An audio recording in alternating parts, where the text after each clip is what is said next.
दोस्तों नमस्कार, मैं अजय पांडे आज फिर से आप सभी का स्वागत करता हूं आपके अपने YouTube channel A to Z stories में। हिंदुओं के 4 धामों में से एक बद्रीनाथ धाम भगवान विष्णु का निवास स्थल है। यह भारत के उत्तरांचल राज्य में अलकनंदा नदी के बाएं तट पर नर और नारायण नामक 2 पर्वत श्रेणियों के बीच स्थित है। गंगा नदी की मुख्य धारा के किनारे बसा यह तीर्थ स्थल हिमालय में समुद्र तल से 3050 मीटर की ऊंचाई पर स्थित है।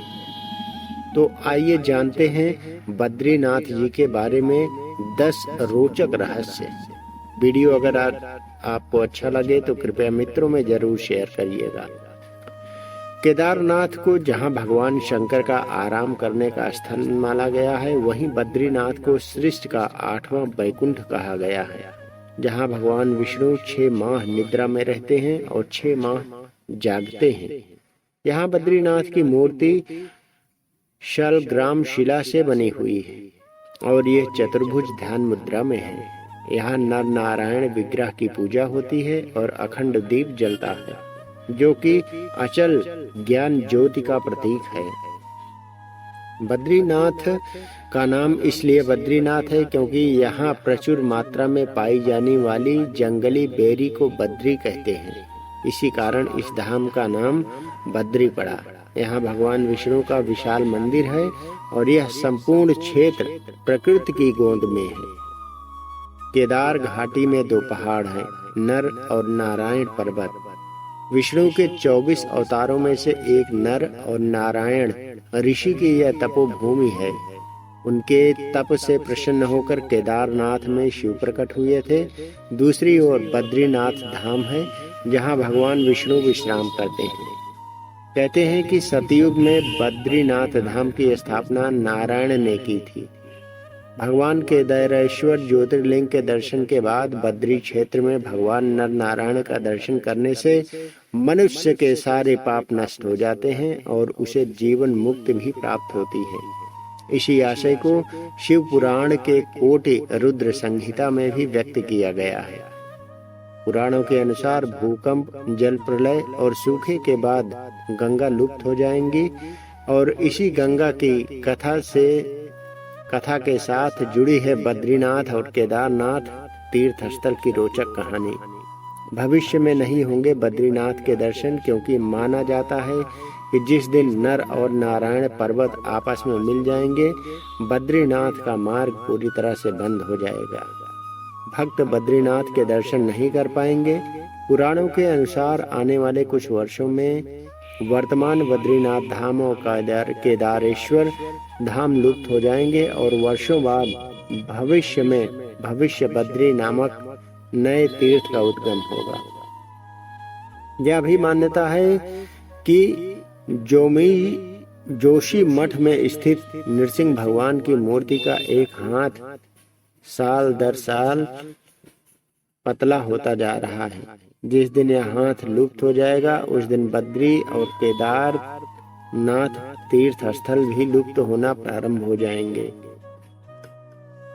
दोस्तों आपको बता दें कि मंदिर में बद्रीनाथ की दाहिनी ओर कुबेर की मूर्ति भी है। उनके सामने उद्धव जी हैं तथा उत्सव मूर्ति है। उत्सव मूर्ति शीतकाल में बर्फ जमने पर जोशी मठ में ले जाई जाती है। उद्धव जी के पास ही चरण पादुका है। बाई ओर नारायण की मूर्ति है। इनके समीप है श्रीदेवी और श्री भूदेवी हैं। भगवान विष्णु की प्रतिमा वाला वर्तमान मंदिर 3133 मीटर की ऊंचाई पर स्थित है और माना जाता है कि आदि शंकराचार्य 8वीं शताब्दी के दार्शनिक संत ने इसका निर्माण करवाया था। इसके पश्चिम में 27 किलोमीटर की दूरी पर स्थित बद्रीनाथ शिखर की ऊंचाई 7138 मीटर है। बद्रीनाथ में एक मंदिर है जिसमें बद्रीनाथ या विष्णु की वेदी है। यह 2000 वर्षों से अधिक समय से एक प्रसिद्ध तीर्थ स्थान रहा है। बद्रीनाथ में अन्य कई प्राचीन स्थल हैं, जैसे अलकनंदा के तट पर स्थित अद्भुत गर्म झरना, जिसे तप्त कुंड कहा जाता है। एक समतल चबूतरा जिसे ब्रह्म कपाल कहा जाता है। पौराणिक कथाओं में उल्लेखित एक सांप शिला है। शेषनाग की कथित छाप वाला एक शिलाखंड शेष नेत्र है। भगवान विष्णु के पैरों के निशान है। चरण पादुका। बद्रीनाथ से नजर आने वाला बर्फ से ढका ऊंचा शिखर नीलकंठ, जो गढ़वाल क्वीन के नाम से जाना जाता है। पौराणिक कथाओं और यहाँ की लोक कथाओं के अनुसार यहाँ नीलकंठ पर्वत के समीप भगवान विष्णु ने बाल रूप में अवतार लिया है। कहते हैं कि भगवान विष्णु जी अपने ध्यान योग और विश्राम हेतु एक उपयुक्त स्थान खोज रहे थे और उन्हें अलकनंदा नदी के समीप यह स्थान बहुत भा गया। उस वक्त यह स्थान भगवान शंकर और पार्वती का निवास स्थान था। ऐसे में विष्णु के एक युक्ति सोची। एक दिन शिव और पार्वती भ्रमण के लिए बाहर निकले और जब वो वापस लौटे तो उन्होंने द्वार पर एक नन्हे शिशु को रोते हुए देखा। माता पार्वती की ममता जाग उठी। वह उस शिशु को उठाने लगी। तभी शिव ने रोका और कहा कि उस शिशु को मत छुओ। पार्वती ने पूछा क्यों? शिव बोले, यह कोई अच्छा शिशु नहीं है। सोचो यह यहाँ अचानक कैसे कहाँ से आ गया। दूर तक कोई इसके माता पिता नजर नहीं आ रहे। यह कोई बच्चा नहीं बल्कि मायावी लगता है। लेकिन माता पार्वती नहीं मानी और वो बच्चे को उठाकर घर के अंदर ले आई। पार्वती ने बच्चे को चुप कराया और उसे दूध पिलाया। फिर वह बच्चे को वहीं सुलाकर शिव के साथ नजदीक के एक गर्म झरने में स्नान करने के लिए चली गई। जब वे दोनों वापस लौटे तो उन्होंने देखा कि घर का दरवाजा अंदर से बंद था। पार्वती ने शिव से कहा कि अब हम क्या करें? शिव ने कहा कि यह तुम्हारा बालक है, मैं कुछ नहीं कर सकता। अच्छा होगा कि हम कोई नया ठिकाना ढूंढ लें, क्योंकि अब दरवाजा नहीं खुलने वाला है और मैं बलपूर्वक इस दरवाजे को नहीं खोलूंगा। कहते हैं कि शिव और पार्वती वह स्थान छोड़कर केदारनाथ चले गए और वह बालक जो भगवान विष्णु थे वहीं जम रहे। इस तरह भगवान विष्णु ने जबरन बद्रीनाथ को अपना विश्राम स्थान बना लिया। जब भगवान विष्णु ध्यान योग में लीन थे तो बहुत अधिक हिमपात होने लगा। भगवान विष्णु और उनका घर हिम में पूरी तरह डूबने लगा। यह देखकर माता लक्ष्मी व्याकुल उठ हुई। तब उन्होंने स्वयं भगवान विष्णु के समीप खड़े होकर एक बेर यानी कि बद्री के वृक्ष का रूप लिया और समस्त हिम को अपने ऊपर सहने लगी। माता लक्ष्मी जी भगवान विष्णु को धूप, वर्षा और हिम से बचाने की कठोर तपस्या में जुट गई। कई वर्षों बाद जब भगवान विष्णु ने अपना तप पूर्ण किया तो देखा कि लक्ष्मी जी हिम से ढकी पड़ी हैं।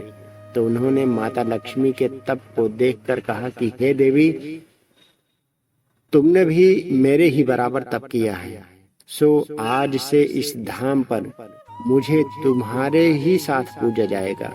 क्योंकि तुमने मेरी रक्षा बद्री वृक्ष के रूप में की है, सो आज से मुझे बद्री के नाथ यानी बद्रीनाथ के नाम से जाना जाएगा।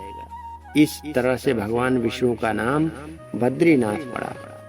4 धाम में से एक बद्रीनाथ के बारे में एक कहावत प्रचलित है जो कि जो जाए बद्री वो न आए उदरी, अर्थात जो व्यक्ति बद्रीनाथ के दर्शन कर लेता है उसे पुनः उदर यानी गर्भ में नहीं आना पड़ता है, मतलब दूसरी बार जन्म नहीं लेना पड़ता है। शास्त्रों के अनुसार मनुष्य को जीवन में कम से कम 1 से 2 बार बद्रीनाथ की यात्रा जरूर करना चाहिए। तो आप भी दोस्तों बद्रीनाथ का दर्शन एक बार जरूर करें और वीडियो अच्छा लगा हो तो मित्रों में जरूर शेयर करें। मिलेंगे एक नई वीडियो में एक नई रोचक जानकारी के साथ। तब तक के लिए जय श्री विष्णु भगवान की।